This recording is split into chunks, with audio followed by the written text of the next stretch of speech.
억 단위의 보증금을 낙찰자가 전액 인수해야만 하는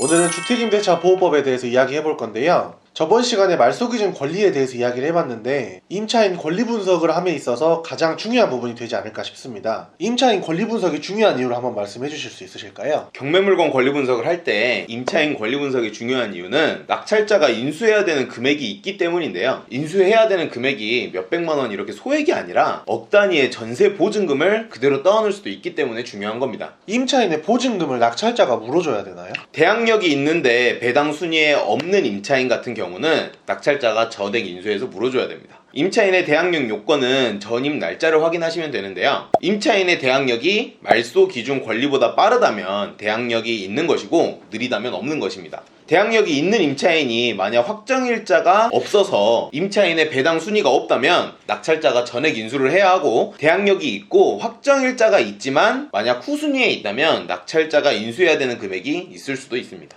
전입 날짜와 확정일자는 동일한 날짜 아닌가요? 어떻게 대항력은 있는데 확정일자는 후순위에 있을 수가 있죠? 많은 분들이 잘못 알고 있는 게 확정일자가 전입날짜하고 동일할 거라고 생각하는 건데요. 확정일자 받는데 전입날짜는 크게 중요하지 않고요. 임대차 계약서만 있으면 확정일자 날짜는 받을 수 있습니다. 그렇기 때문에 전입날짜하고 확정일자가 다른 경우가 있습니다. 그래서 임차인 권리 분석을 하실 때 전입날짜와 확정일자 둘 다 확인을 해야 되는 거고, 임차인이 대항력이 있다면 전액 배당을 받는지 반드시 확인을 해야만 예상치 못한 손실을 피할 수 있습니다. 대항력이 있는 임차인이 있고 해당 임차인이 배당을 받는다면 전액 배당 받는지를 확인하고, 또는 확정일자가 없어서 아예 배당을 못 받는다면 낙찰자가 전액 인수를 해야 된다는 말인 거군요. 네, 만약 이 부분을 간과하고 넘어가 버리게 된다면 억 단위의 보증금을 낙찰자가 전액 인수해야만 하는 그런 상황이 생길 수도 있는 거죠. 이런 권리 분석과 더불어 매각물건 명세서를 확인하시고 입찰을 들어가시면 예상치 못한 금액을 인수할 일은 거의 없다라고 봐도 되는 거죠. 그러면 혹시나 해서 여쭤보는 건데, 임차인 현황과 실제 살고 있는 임차인이 다른 경우가 있을 수도 있잖아요.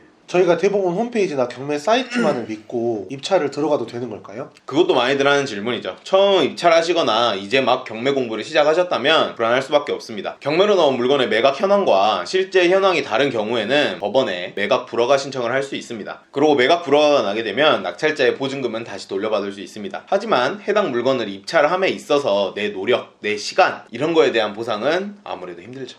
그래도 보증금 반환 부분에 대해서는 확실하니까 그 부분은 걱정하지 않아도 되겠네요. 그런데 임차인 현황을 보다 보면 우측에 소액 임차인이라는 부분이 따로 있더라고요. 이 소액 임차인들은 뭘 의미하는 거죠? 보증금을 소액을 내고 살고 있는 임차인이라는 건 알겠는데 소액이라는 게 너무 주관적인 거 아닌가요? 네, 이제 소액 임차인이라는 건 주택임대차보호법 최우선 변제 금액이라고 정리를 해놓은 게 있습니다. 소액 보증금의 기준은 날짜별, 지역별로 기준이 다 나눠져 있는데, 경매 나온 물건에 담보 물건이 설정된 날을 기준으로 권리 분석을 하시면 됩니다. 담보 물건의 종류에는 대표적으로 근저당권, 전세권, 유치권 등이 있습니다. 담보 물건이 없는 경매 물건도 있을 수 있잖아요. 그때는 어떤 날짜를 기준으로 해야 하나요? 담보 물건이 없는 경매 물건이 그렇게 많지는 않지만 가압류 등으로 경매에 날아갔다면 없을 수도 있습니다. 그럴 때는 담보 물건 설정일을 채권자들이 배당받는 날짜라고 생각을 하시면 됩니다. 법으로 정해져 있다라거나 그런 건 아니지만 판례상으로 그렇게 된다라고 해석하시면 되겠습니다. 소액 임차인은 배당 순서가 상당히 빠른 걸로 알고 있는데, 그러면 대항력이 없어도 받을 수 있는 건가요? 말 그대로 소액 임차인은 보증금을 소액으로 내고 살고 있는 임차인으로 경매 비용을 제외한 금액에서 최우선적으로 변제를 해줍니다. 그러니까 사실상 보증금이 법적으로 보증금 한도 내에 있다는 이유로 배당 요건과 배당 순서가 이미 정해져 있는 거예요. 그렇기 때문에 소액 임차인은 대항력이 없어도 배당을 받을 수 있고요. 하지만 경매 개시 결정 등기 이전에는 전입신고가 되어 있어야 됩니다. 방금 배당 요건과 배당 순서가 정해져 있다고 했죠. 그렇기 때문에 확정일자도 필요가 없습니다. 소액 임차인은 대항력이 없어도 확정일자가 없어도 배당 요구만 제 날짜에 했으면 해당하는 최우선 변제 금액만큼 우선적으로 변제를 받을 수 있습니다. 아, 그래서 다가구 같은 원룸에는 근저당이 잡혀있어도 최우선 변제 금액만큼만 보증금을 잡아서 월세를 내는 거군요. 맞습니다. 이미 대출이 껴있는 원룸 건물이라고 해도 내 보증금이 최우선 변제 금액 이하라면 보증금 날릴 걱정은 하지 않으셔도 된다라는 거죠.